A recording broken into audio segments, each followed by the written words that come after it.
Peace be with you all. So yesterday we have done introduction of the enzyme, and we have started with introductory question in which we have seen some of the animals like snail or turtle or rabbit and tiger. And I have told you that they have difference in their speeds. So why they have difference in their speed of movement? Because of the metabolism. Some has slow metabolism and some has fast metabolism, and this metabolism slow और fast किसकी वजह से होता है? Enzymes की वजह से। तो हमने कल चैप्टर नंबर 6 स्टार्ट किया था एंजाइम, जिसमें मैंने आपको मेटाबॉलिज्म का मतलब बताया था कि मेटाबॉलिज्म का मतलब होता है चेंज, और इसकी डिस्कवरी के बारे में हमने पढ़ा था कि इब्ने नफीस ने इसको डिस्कवर किया था, और उसने बताया था कि the body and its parts are always undergoing change. और हमने ये भी पढ़ा था कि metabolism is set of biochemical reaction that occur in living organism in order to maintain life. Then we have discussed that it involve growth, reproduction, structure, or respond to the environment. And we have seen the types of the metabolism. The first was anabolism, and anabolism, I told you that it is synthetic reaction. In anabolism synthesize होती है और energy जो है utilise होती है, और catabolism में break down होते हैं, डिस्ट्रक्टिव रिएक्शन है और इसमें एनर्जी रिलीज होती है। और दोनों को डिफरेंस हमने देखा था, और डिफरेंस में हमने ये पॉइंट्स जो थे आपकी स्क्रीन पे आप देख सकते हो, इनको हमने डिस्कस किया था। उसके बाद हमने एंजाइम की डिस्कवरी की बात की थी कि विल्हेम क्यूने ने डिस्कवर किया था 1978 में, और उसने इसके एस्पेक्ट्स बताए थे। और फिर एंजाइम की डेफिनेशन हमने देखी थी कि enzymes are protein that catalyze or speed up the biochemical reaction by lowering their activation energy, or they don't undergo change themselves. In this slide, we have also seen the definition of enzyme. And substrate, we have discussed reactants on which enzyme act is known as substrate. And active site, I told you the small portion of the enzyme which take part in the enzymatic reaction, that is active site. Then we have discussed product. The substrate जब convert हो जाते हैं तो वो product में तब्दील हो जाते हैं। Activation energy मैंने बताया था, the minimum amount of energy to start a chemical reaction is known as activation energy. Activation energy के बगैर reaction start नहीं हो सकता।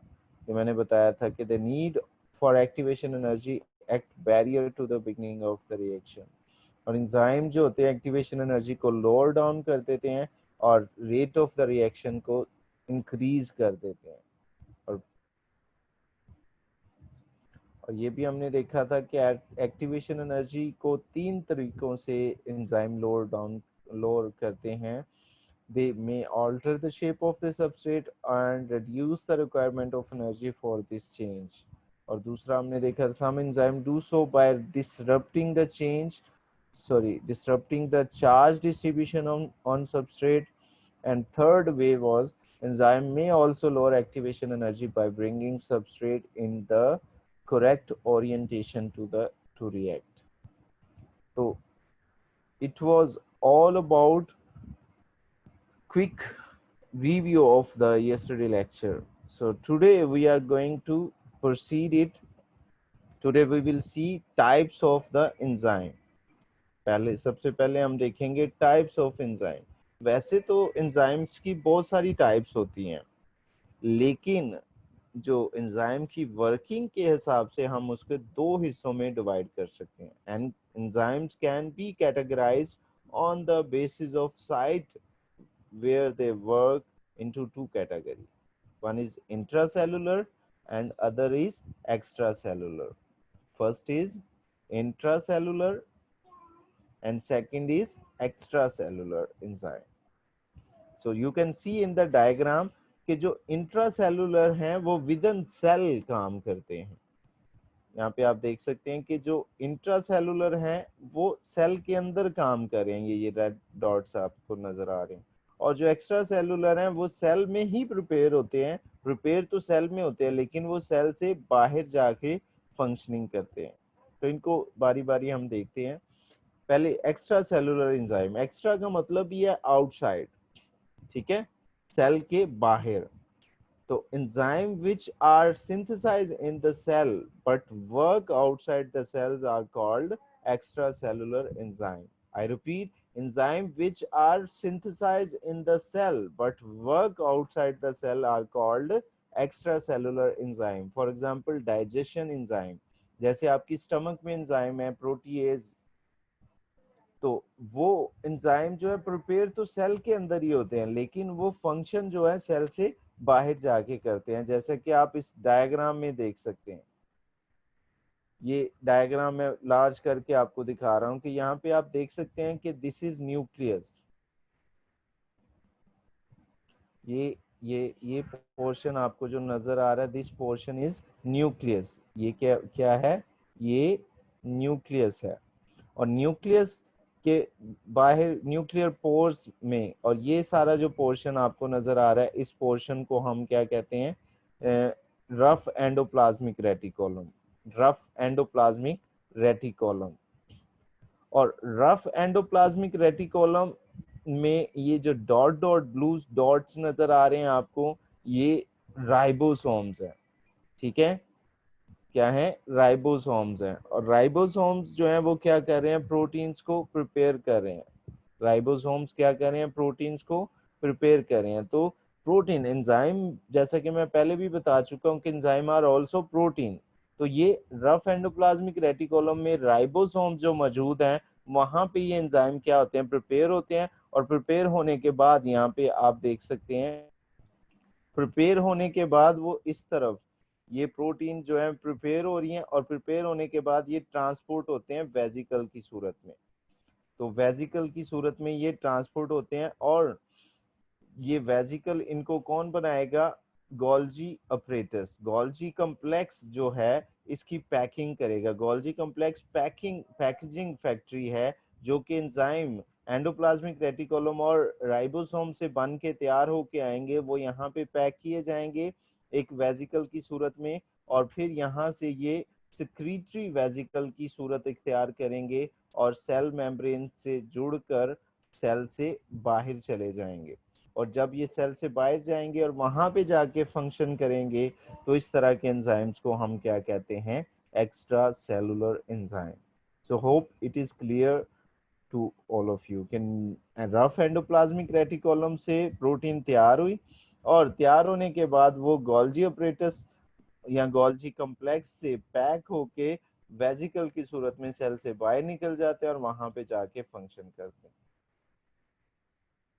तो next, intracellular enzyme. Intracellular enzyme means these are reaction that take place within the cell। ऐसे reaction जो with in the cell होते हैं उन्हें इंटरसेलुलर रिएक्शन होते हैं, और उनको जो कैटालाइज करते हैं वो इंट्रासेलुलर एंजाइम होते हैं। मिसाल के तौर पे साइटोप्लाज्म, और with an individual organelles, mitochondria में जो रिएक्शन होंगे, या प्लास्टिड्स में जो फोटोसिंथेसिस के रिएक्शन होते हैं, ये सारे रिएक्शन क्या है, इंट्रासेलुलर रिएक्शन, और इनको भी एंजाइम की मदद से कैटालाइज किया जाता है। तो वो एंजाइम जो इन रिएक्शंस को within the cell reactions को प्रोसीड कराने में मदद देते हैं, उनको हम इंट्रासेलुलर एंजाइम कहते हैं। For example, enzyme involved in aerobic respiration, which organelle would this occur? तो एंजाइम जो एरोबिक रेस्पिरेशन कराते हैं, तो वो किस ऑर्गेनेले में होते हैं, उसका आंसर आपकी स्क्रीन पे आगे ही लिखा हुआ है, माइटोकॉन्ड्रिया। और enzyme that modify the process lipid, which organelle would occur, तो वो स्मूथ एंडोप्लाज्मिक रेटिकुलम।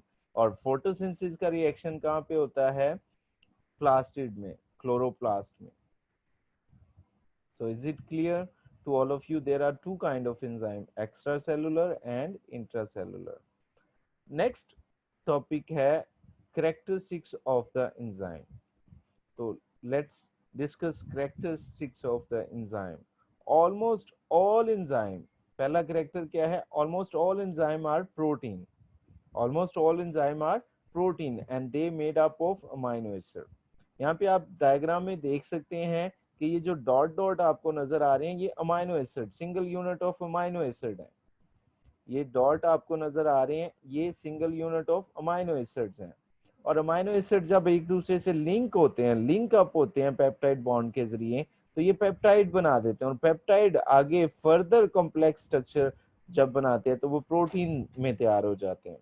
तो इस तरह से आप समझ सकते हैं कि almost enzymes are protein, they are made up of amino acid.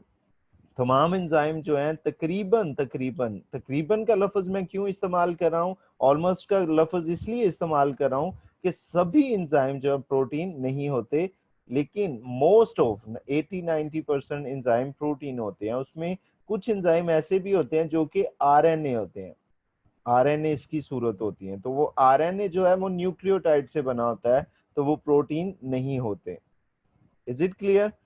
तो यहाँ पे पहला पॉइंट है almost all enzyme are protein, they are made up of amino acid. लेकिन कुछ एंजाइम जो हैं वो आरएनए पर भी मुश्तमिल होते हैं।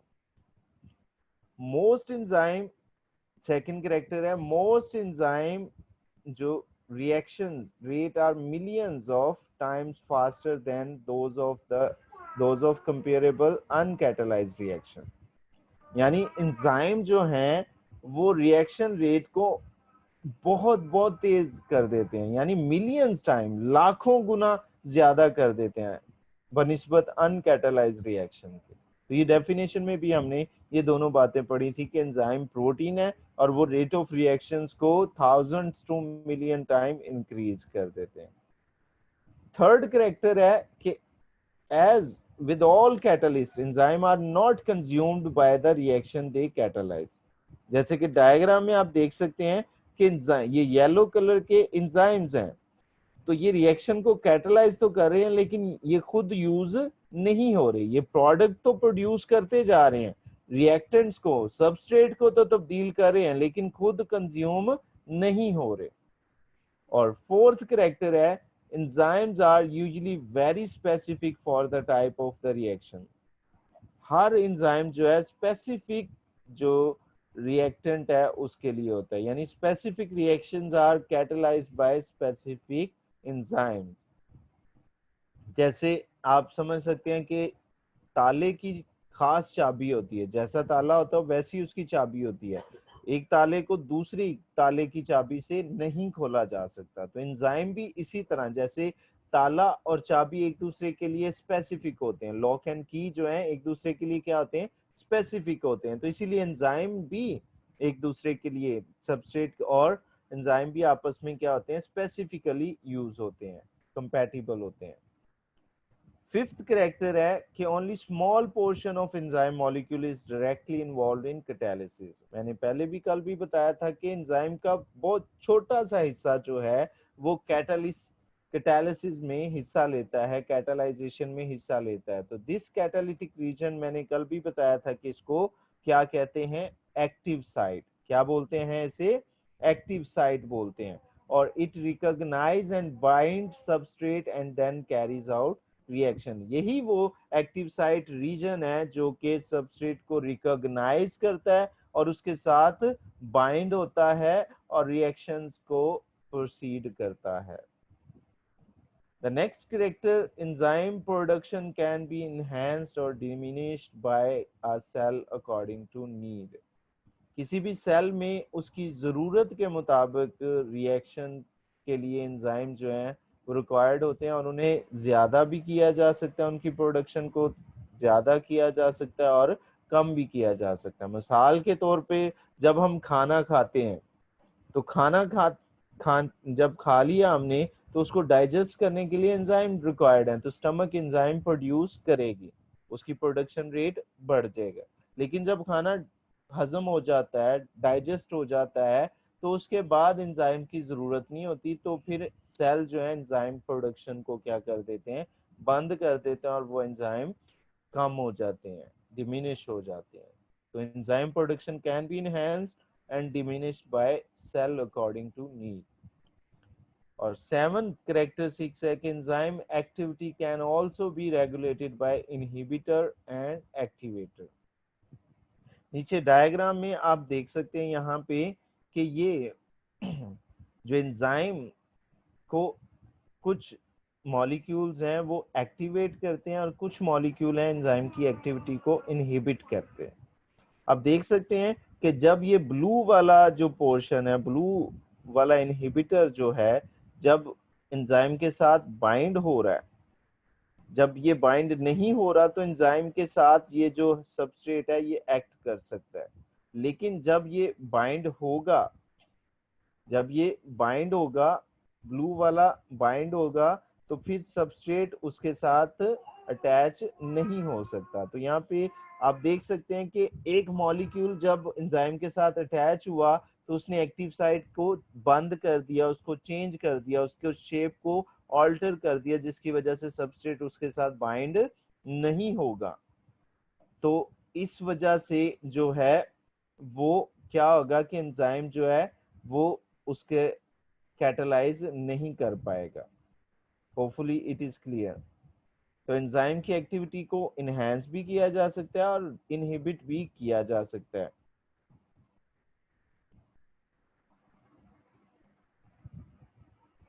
यहाँ पे भी आप देख सकते हैं इस एनिमेशन एनिमेटेड इमेज में कि अगर ब्लू कलर का जो इनहिबिटर है वो एक्टिव साइट में बाइंड हो जाएगा तो फिर सबस्ट्रेट उसके साथ बाइंड नहीं हो सकता। ठीक है, तो ये ब्लू कलर के जो मॉलिक्यूल हैं वो इनहिबिटर हैं और जो रेड कलर के हैं वो सबस्ट्रेट हैं। यहाँ पे भी आप देख सकते हैं कि अगर इनहिबिटर मॉलिक्यूल एंजाइम के साथ अटैच होता है तो वो फिर एंजाइम की एक्टिव साइट को बंद कर देता है। जब इनहिबिटर एंजाइम के साथ बाइंड होता है तो सबस्ट्रेट एंजाइम के साथ बाइंड नहीं हो सकता। ठीक है, तो इसी तरह जब एंजाइम फंक्शनल नहीं होता, जब फंक्शनल नहीं होता तो उसके साथ कुछ मॉलिक्यूल अटैच होते हैं और उसको उसकी मॉलिक्यूल की शेप को चेंज करते हैं और सबस्ट्रेट उसमें अटैच हो सकते हैं। जैसे कि इस डायग्राम में, आप इस स्लाइड की डायग्राम में देख सकते हैं कि यहाँ पे जो एंजाइम है, एंजाइम, ये एंजाइम की जो एक्टिव साइट है, ये वाली एक्टिव साइट पोर्शन जो है, अगर देखें तो सबस्ट्रेट के साथ कंपैटिबल नहीं है। तो इस सूरत में क्या हुआ कि एक एडिशनल मॉलिक्यूल जिसको हम को एंजाइम कह रहे हैं या कोफैक्टर कह रहे हैं, तो ये कोफैक्टर जब एंजाइम के साथ अटैच हुआ तो उसकी शेप जो है ऐसी हो गई कि वो सबस्ट्रेट के साथ कंपैटिबल हो गया। तो ये एक्टिवेटर मॉलिक्यूल है। पीछे हमने देखा कि मॉलिक्यूल के अटैच होने से मॉलिक्यूल की एक्टिव साइट बंद हो जाती है और यहाँ पे मॉलिक्यूल के अटैच होने से एक्टिव साइट जो है कंपैटिबल हो रही है, वो खुल रही है, वो सबस्ट्रेट के लिए कंपैटिबल हो रही है कि वो उसके साथ अटैच हो सके। तो ऐसे मॉलिक्यूल जो एंजाइम की एक्टिविटी को एनहेंस करते हैं उन्हें हम एक्टिवेटर्स कहते हैं, और ऐसे मॉलिक्यूल जो एंजाइम की एक्टिविटी को डिमिनिश करते हैं उनको हम इनहिबिटर कहते हैं। और एक्टिवेटर की टाइप यहाँ पे मैंने लिखी है। फर्स्ट टाइप है कोफैक्टर। कोफैक्टर, तो यहाँ पे आप पढ़ सकते हैं कि cofactor is a non protein chemical compound और metallic ion. Cofactor is a non-protein chemical compound or metallic ion that required for enzymes activity as a catalyst। तो जब तक मेटालिक आयन या नॉन प्रोटीन केमिकल अटैच नहीं होता किसी enzyme के साथ कुछ सूरत हाल में, तो वो एंजाइम को फंक्शनल नहीं कर सकता। ठीक है, तो जब ये अटैच होता है तो ये इसे फंक्शनल कर देता है और वो कैटालिसिस कर सकता है। दूसरा, a substance that increase the rate of chemical reaction, ये ऐसा कैटलिस्ट होता है जो एंजाइम की मदद करता है और रेट ऑफ रिएक्शन को इंक्रीज कर देता है। और cofactor can be consider as helper molecule. Cofactor को हम एक्टिवेटर भी कहते हैं और हेल्पर मॉलिक्यूल्स भी हम कहते हैं, क्योंकि ये बायोकेमिकल ट्रांसफॉर्मेशन में हेल्प करते हैं। क्यों हम इन्हें हेल्पर कहते हैं? Because they help in biochemical transformations. दूसरी एक्टिवेटर की टाइप है जो कि कोफैक्टर की भी टाइप हो सकती है, कोएंजाइम। तो coenzyme is an organic non protein compound, organic non protein compound that bind with an enzyme to catalyse a reaction. So don't be confuse in cofactor and coenzyme, ठीक है। इसको आप ऐसे डिफरेंशिएट कर सकते हैं कि जब प्रोटीनिश पार्ट, नॉन प्रोटीन पार्ट जो होता है और प्रोटीन पार्ट होता है, ठीक है। तो जो प्रोटीन पार्ट होता है उसको हम सॉरी इसको हम ऑर्गेनिक और इनऑर्गेनिक से डिफरेंशिएट कर सकते हैं। ऑर्गेनिक जो होता है वो कोएंजाइम ऑर्गेनिक होता है, जबकि कोफैक्टर जो होता है वो इनऑर्गेनिक भी हो सकता है, ऑर्गेनिक भी हो सकता है। कोएंजाइम हमेशा ऑर्गेनिक मॉलिक्यूल होता है और जो कोफैक्टर है वो मेटेलिक आयन भी हो सकते हैं, इनऑर्गेनिक भी हो सकता है। तो ये डिफरेंस है, अदरवाइज दोनों एक ही हैं, एक्टिवेटर हैं, एंजाइम की हेल्प करते हैं। लेकिन फर्क इनमें अगर देखें तो ये किया जा सकता है कि ये ऑर्गेनिक और इनऑर्गेनिक है। यहाँ पे कोएंजाइम के बारे में लिखा है स्लाइड में, coenzyme is an organic non protein compound that bind with an enzyme to catalyse reaction. Coenzyme are often broadly called cofactor but they are chemically different. Coenzyme भी कोफैक्टर है लेकिन केमिकली ये क्या होते हैं? डिफरेंट होते हैं। Coenzyme can not function alone, coenzyme अकेला काम नहीं कर सकता, but can be reused several time when paired with enzyme. ये कोएंजाइम या कोफैक्टर अकेले केमिकल रिएक्शन को कैटालाइज नहीं कर सकते, जब तक ये एंजाइम के साथ अटैच होंगे तो ही ये एंजाइम को कैटालाइज कर सकते हैं। और यहाँ पे एक और टर्म यहाँ पे आप देख सकते हैं कि कोफैक्टर या कोएंजाइम के बगैर नॉन फंक्शनल जो एंजाइम होता है उसको हम क्या बोलते हैं? Apo enzyme. नीचे डायग्राम में आप देख सकते हैं कि इस एंजाइम का नाम जो है मैंने क्या लिखा हुआ है यहाँ पे? Apo enzyme. तो एपो एंजाइम क्या होता है कि अगर एंजाइम के साथ यहाँ पे को एंजाइम या को फैक्टर अटैच नहीं हुआ और ये नॉन फंक्शनल है, ये रिएक्शन कैटालाइज नहीं कर सकता, तो इसको हम क्या कहते हैं? Apo enzyme. लेकिन जब एपो एंजाइम के साथ को एंजाइम अटैच हो जाएगा, एपो एंजाइम के साथ को एंजाइम क्या हो जाएगा? अटैच हो जाएगा, या को फैक्टर अटैच हो जाएगा, तो फिर ये किस में चेंज हो जाता है? होलो एंजाइम में। किसमें चेंज हो जाएगा? होलो एंजाइम में। और इसके लिए कोफैक्टर या कोएंजाइम के लिए एक और टर्म भी इस्तेमाल की जाती है जिसको हम क्या बोलते हैं? Prosthetic group. क्या बोलते हैं? Prosthetic group. प्रोस्थेटिक अगली स्लाइड में मैं आपको दिखा देता हूँ। Coenzyme are further divided into two types. The first is called prosthetic group.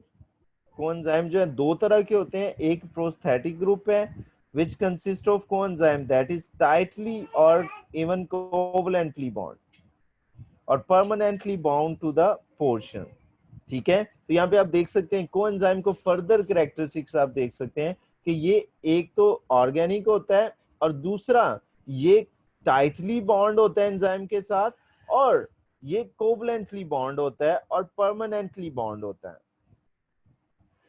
The second type of coenzyme is called co-substrate. Co-substrate.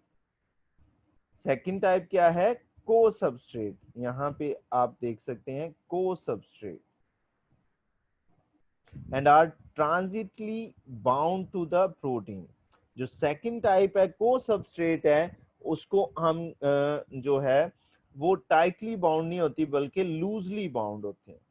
or co-substrate may release from protein at some point and then rebind later. So both prosthetic group and co-substrate have the same function, which is to enhance the activity of the enzyme or protein. So an inactive enzyme जो है cofactor के बगैर जो inactive enzyme है उसको हम क्या कहते हैं? एपो एंजाइम, जो कि मैं पिछली स्लाइड में भी बता चुका हूँ। और जब ये फंक्शनल हो जाता है, कोफैक्टर के साथ अटैच होके फंक्शनल हो जाता है, तो इसको हम क्या कहते हैं, holoenzyme. So these are some of the important term which are not written in your book. So please note down all these terms. Hopefully it is clear to all of you.